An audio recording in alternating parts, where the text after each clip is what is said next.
Labour leader Jeremy Corbyn, photo by Ian Forsyth, Getty Images, Stephen Bush 3 days Thursday, August 16, 2018 The United Kingdom is a country cursed with a good luck. The only nation in the European Union not to have known either fascist or communist dictatorship within the last century, whose imperial collapse caused chaos abroad but not on the mainland. Britain is the only country in the bloc where the political class can get away with replying to a difficult question with, well, what's the worst that could happen? The same attitude permeates our coverage of the Brexit talks, which have resumed this week as civil servants on both sides reconvene to dot the i's and cross the t's. Norway, Canada, or if just 7 Conservative MPs dislike May's plan, they can vote it down. The Brexit negotiations are actually a choice between 2 destinations, becoming like Norway, which is outside the European Union but closely bound to it, or like Canada, which has a loose arrangement. The essence of all trade arrangements is the exchange of freedom for trade. Norwegian politicians have opted to sacrifice freedom for trade, while their Canadian counterparts have chosen to maximize their autonomy but to trade less with the European Union. The important thing to understand about May's Chequers proposal is not any of the fine detail but that, in the choice between whether to be Canada or Norway, she has chosen the latter, low freedom, but high trade. That puts her on a collision course with those of her MPs place a higher premium on the right to do as they please over the continued flow of commerce.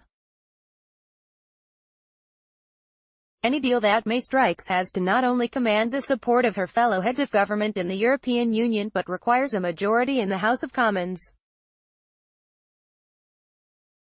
Thanks to her alliance with the Democratic Unionist Party, May has a working majority of 14, which means that if just 7 Conservative MPs dislike her plan, they can vote it down, potentially leading to the United Kingdom tumbling out of the European Union without a deal at all. The worst really could happen. More from politics, that would mean food running out in supermarkets, planes not flying, and hospitals running out of medicine here in the United Kingdom and economic damage throughout the rest of Europe. And the bad news is that there is no version of Brexit that won't irritate at least 7 Conservative MPs. In fact, the one thing that the Conservative Party is likely to be able to agree on is that they don't like May's Brexit deal. Where Jeremy Corbyn comes in, or doesn't, so you can see why people are hoping that Jeremy Corbyn will ride to the rescue and save the day. Thanks to the inconclusive result of the general election, neither party has a majority. Labour could, in theory, band together with the other political parties to change the shape of Brexit, provided enough Conservative MPs are willing to break ranks and rebel. The one thing that Labour will be able to agree on is that May's deal is not good enough, but Corbyn has a similar problem to May's. His MPs aren't like wooden blocks to be positioned at the choosing of the Labour leader, but free-thinking individuals with their own hopes and agendas for Brexit. More than 100 Labour MPs have broken ranks to defy Corbyn on Brexit.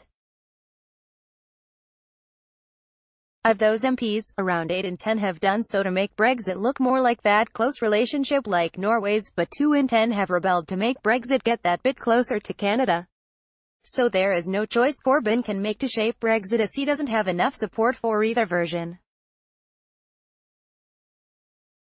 Just as with the Tory party, the one thing that Labour will be able to agree on, from the likes of David Lammy, the first Labour MP to call for the referendum result to be annulled, to Kate Hoey, who wants the hardest of exits from the European Union, is that May's deal is not good enough. Corbyn wants to defeat the government in order to trigger an election, but while he can command a majority in the House of Commons to stop May's version of Brexit, he cannot create a positive majority for his own version of exit, or for a referendum rerun, or to simply stop Brexit.